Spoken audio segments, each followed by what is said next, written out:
नमस्कार, आप सबका स्वागत है अवरल टाइम न्यूज़ चैनल में। मैं हूँ आपके साथ विनीता।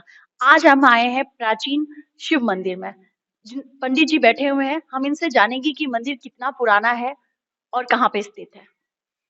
मेरा नाम सुनील कुमार गोस्वामी। मैं मंदिर भंवरेश्वर धाम में सेवा समिति का अध्यक्ष हूँ।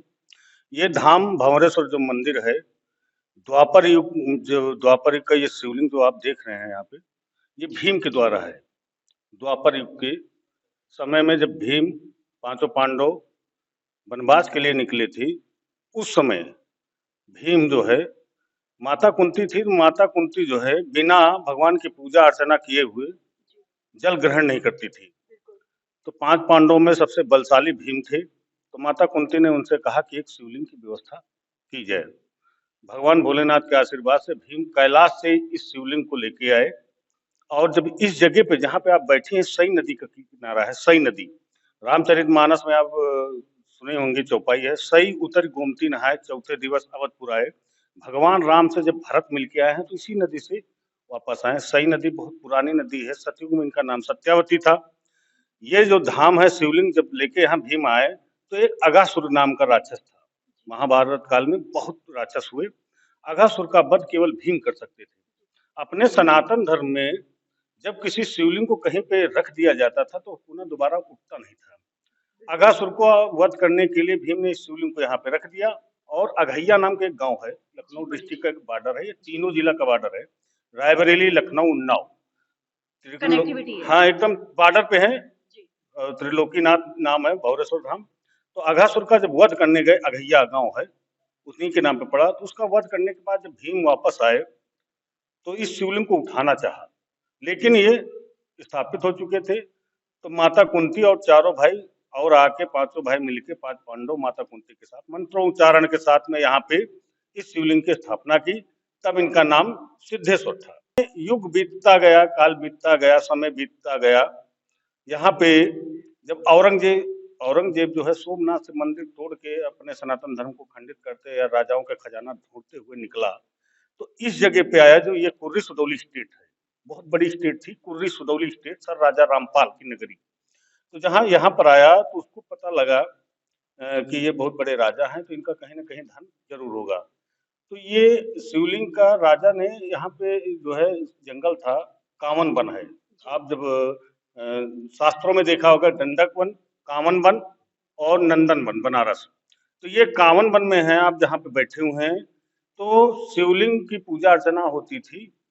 राजा ने साफ किया था। राजा के जितने अपने श्रद्धालु आते थे, पूजा अर्चना करते थे। तो सर राजा रामपाल की नगरी में राजा रामपाल की कोई आदि औलाद नहीं थी। तो औरंगजेब जब पता लगा कि एक शिवलिंग है नदी के तट पे, हो सकता है राजा साहब का खजाना यहाँ पे छिपाया गया हो, तो उन्होंने इनकी भगवान भोलेनाथ की प्रतिमा के पास में आके 85 फुट करीब चारों तरफ गड्ढा खुदवाया। इनका आद्यंत नहीं मिला। उसके बाद में उसने, औरंगजेब ने सेनापति को आदेश दिया कि इनको तोड़ दिया जाए। भगवान भोलेनाथ के ऊपर सेनापति ने घन से, जो घन हथौड़ा होता है, उससे वार किया गया। बीच में आप देख सकते हैं, इसमें गड्ढा है शिवलिंग में। भगवान भोलेनाथ का चमत्कार ऐसा हुआ, जब घन से बीच में शिवलिंग पे भगवान भोलेनाथ के सर पे वार किया गया, तो इस शिवलिंग से रक्त की धारा निकली, खून की धारा निकली, और वो भंवरों के रूप में स्थापित हुए।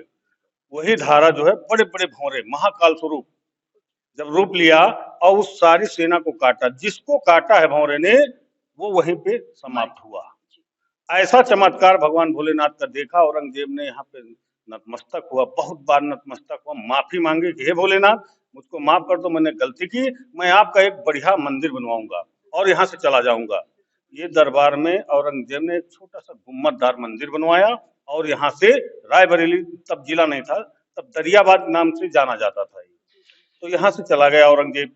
उसके बाद में सर राजा रामपाल की पत्नी थी, जो कुमारी गणेश कुमारी साहिबा, उनके आदि औलाद नहीं थी।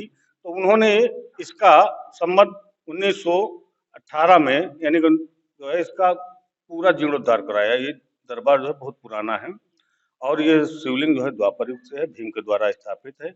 भंवरेश्वर महादेव मंदिर है, सई नदी, तीनों जिला के। ये कामना पूरक शिवलिंग है। इसका महात्मा है ये कि अगर आप श्रद्धा भाव से इस दरबार में आप एक बार आई हैं दर्शन करने, तो अपने आप दोबारा आ जाएंगे। और कोई मन्नत अगर आप श्रद्धा से, मन से आप मांगी हैं, तो भोलेनाथ की ऐसी कृपा है, सिद्ध पीठ है कि बाबा पूर्ण जरूर करते हैं, अवश्य पूर्ण करते हैं। मतलब इसमें कोई यानी 90% नहीं, 100% पूर्ण करते हैं। जैसे कि उसमें हमने सुना है कि शिव जी का श्रृंगार करना चाहिए और जल चढ़ाना चाहिए, तो बहुत बिल्कुल है, भगवान भोलेनाथ के दरबार में आप जानती हैं, भगवान भोलेनाथ की पूजा में कई चीजें हैं तुलसी छोड़ के। जी, ऐसा होता है कि जैसे एकादशी को चावल नहीं चढ़ाना चाहिए, जी, और जैसे धतूरा है, विजया है यानी भांग है, बेलपत्र है, भगवान भोलेनाथ के सब दरबार कुछ में चढ़ाना भस्म से लेके सारी चीजें चढ़ाई जाती हैं। सबसे महात्मा जो होता है गंगा जल, या ना हो तो जल, सही नदी अच्छा का जल। पंडित जी, यहाँ पे मेला भी लगता है, ये हाँ, मेला कब लगता है? इसमें महा मेला लगता है श्रवण मास में, महाशिवरात्रि, और हर सोमवार को। सबसे ज्यादा अगर श्रद्धालु आते हैं तो श्रवण मास में आते हैं।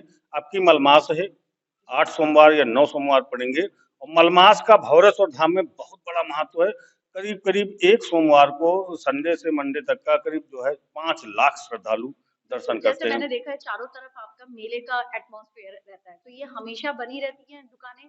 नहीं, ये परमानेंट दुकानें हैं। इसके अलावा अच्छा, करीब 2,500 दुकान जो है महाशिवरात्रि या श्रावण मास में करीब पूरे प्रांगण में लगती हैं दरबार में। और भव्य दरबार है, 100 एकड़ का मेला है ये, अच्छा, अच्छा। बहुत लंबा बहुत फील्ड बड़ा है। मेला लगता हाँ, है।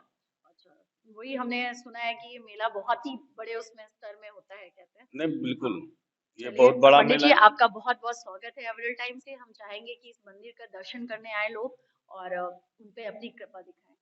धन्यवाद बिल्कुल पंडित जी, बिल्कुल। एवरेल टाइम से।